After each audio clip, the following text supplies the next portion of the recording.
J'en viens directement, comme en premier sujet, à l'arrêt du Conseil d'État. Je tiens tout d'abord à préciser, pour ceux qui ne le savent pas, que les recours plutôt que nous avons déposés contre les décrets, les moyens de droit, ont été rejetés. Est-ce pour autant que nous avons perdu? Oui, en théorie, et non dans la pratique.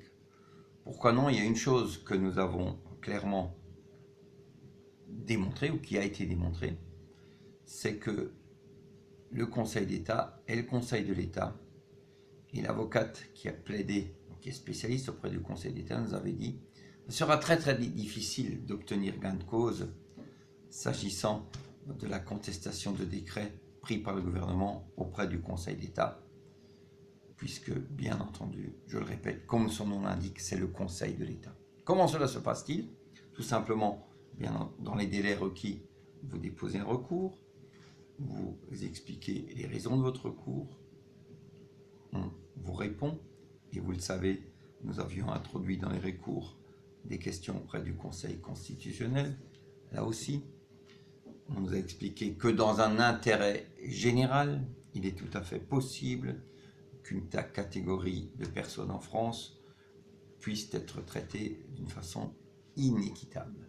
C'est le cas puisque les frontaliers qui versent les cotisations à la CMU les versent sur la base de leur revenu d'activité ainsi que sur leur revenu de patrimoine, ce qui n'existe nulle part au niveau de la caisse d'assurance maladie française, en France et dans le monde, puisque ceux qui sont à la caisse des Français à l'étranger non seulement ne versent que sur un revenu d'activité, mais aussi et surtout le revenu est plafonné. Et ça, je ne vais pas m'étaler là-dessus. Je tiens simplement à préciser que nous avons constaté que parmi quelques moyens de droit, et notamment celui dans lequel nous avions expliqué que le texte qui prévoyait que la France, en 2003, à titre rétroactif, était inscrite sur la liste des pays qui autorisent les frontaliers à pouvoir demander une dérogation en Suisse. Ce texte qui a été, donc cette autorisation qui a été délivrée par le comité mixte européen, devait obligatoirement être retranscrit dans une loi. Or, il y a deux étapes. L'ensemble des décisions européennes, puisqu'elles sont de droit supranational, sont immédiatement retranscrites dans des textes globaux. Ensuite, il faut sortir, suivant les sujets, un par un les textes. Et dans notre cas, il fallait clairement passer cette modification par le biais du Parlement. Et cela n'a pas été fait. Alors, il est clairement expliqué dans les moyens de droit que nous avons mis en avant. Il est expliqué dans la loi qu'en aucun cas, si l'on ne passe pas ces textes et on ne les retranscrit pas dans la loi comme il se doit par le biais du Parlement, en aucun cas, le texte qui est mis dans un paquet global ne peut être opposé aux particuliers. C'est écrit en toutes lettres, que nous sommes bien entendu. Et vous pourrez le lire, puisque nous allons le publier courant la semaine prochaine, dans l'arrêt du Conseil d'État, nous allons mettre notre moyen de droit ainsi que les réponses, et vous verrez qu'on a purement et simplement occulté, mais totalement occulté, ces mots qui sont d'une importance capitale. On les a occultés pour bien pouvoir et mieux pouvoir motiver et étayer le rejet qui nous a été signifié. Nous avions bien entendu beaucoup d'autres moyens de droit.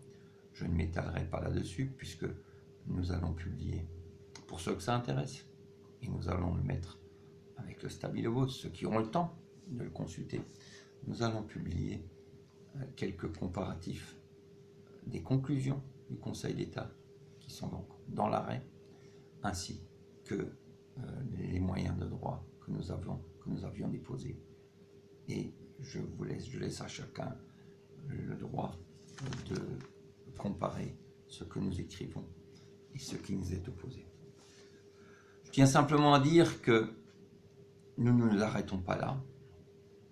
Alors l'assurance maladie privée est supprimée, certes, il sera peut-être difficile, voire impossible de la réintroduire, mais il y a une chose qui est sûre, c'est que la double cotisation, accident, puisque les frontaliers versent à la fois dans le pays d'activité, donc en Suisse, ainsi que ceux qui sont à la CMU en France, auprès de la CMU, versent 2 cotisations. Et il nous est expliqué que, finalement, suivant les textes européens, lorsque un frontalier concerné a un accident privé, ce serait la caisse primaire d'assurance maladie qui prendrait en charge 50% du montant des prestations et l'assurance accident du pays d'activité qui prend en charge les autres 50%. Or là, la réponse n'est pas, à mon avis, juridique. Il n'y a pas d'interprétation, ni philosophique, ni quoi que ce soit à donner. Il y a simplement à faire un calcul arithmétique. 50% des prestations prises en charge par la Suisse, 50% par la France, nous arrivons donc à 100% des prestations. Mais payer 100% de cotisation pour ces risques d'accident en France et payer 100% en Suisse, là il y a un énorme problème et il y a une grande disparité. Qu'on le veuille ou non, entre 100% des prestations et 200% des cotisations, on est en double cotisation. Qui va devoir arbitrer sur ce sujet? La Commission de Bruxelles.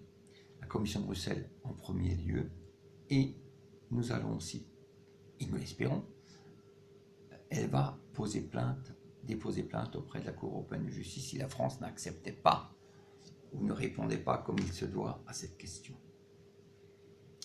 Il faut préciser, c'est très important puisque je lis beaucoup de choses sur certains sites, qu'un particulier ne peut pas déposer plainte, un particulier quiconque, auprès de la Cour européenne de justice.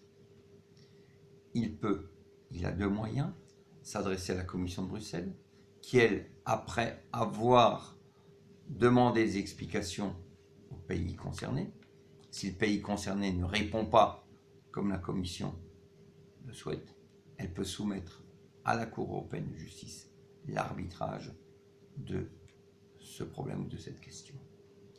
Deuxième possibilité, on peut demander à un juge, j'y viendrai tout à l'heure, en France, de poser une question préalable à la Cour européenne de justice de l'Union européenne. Ces questions préjudicielles, le juge n'est pas obligé de la poser, simplement quand il s'agit d'un cas d'école et d'une première, très souvent le juge ne s'oppose pas à ce que cette instance européenne donne son avis. Cela a été le cas par exemple dans l'arrêt de Ruyter dont je parlerai tout à l'heure.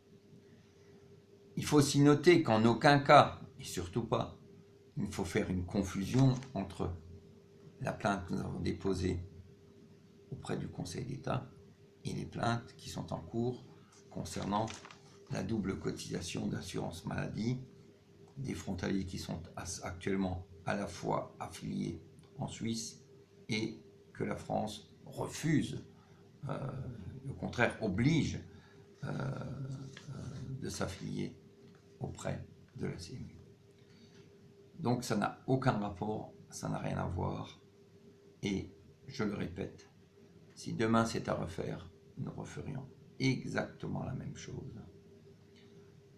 Nous avons simplement prouvé aux instances européennes que nous sommes allés jusqu'au bout de ce que nous pouvions faire en France, d'une part, et nous avons aussi prouvé, ce que nous savions un petit peu, qu'il y a en France différentes formes de dire le droit et la justice, différents moyens, et que, hélas, entre ce qui est juste et la justice, parfois, il y a d'énormes ponts. est ainsi. Ce n'est pas nous qui mettons en place les procédures. Nous constatons simplement qu'entre ce que nous avons écrit et ce qui a été repris, il manque quelques mots qui sont d'une importance capitale. Merci.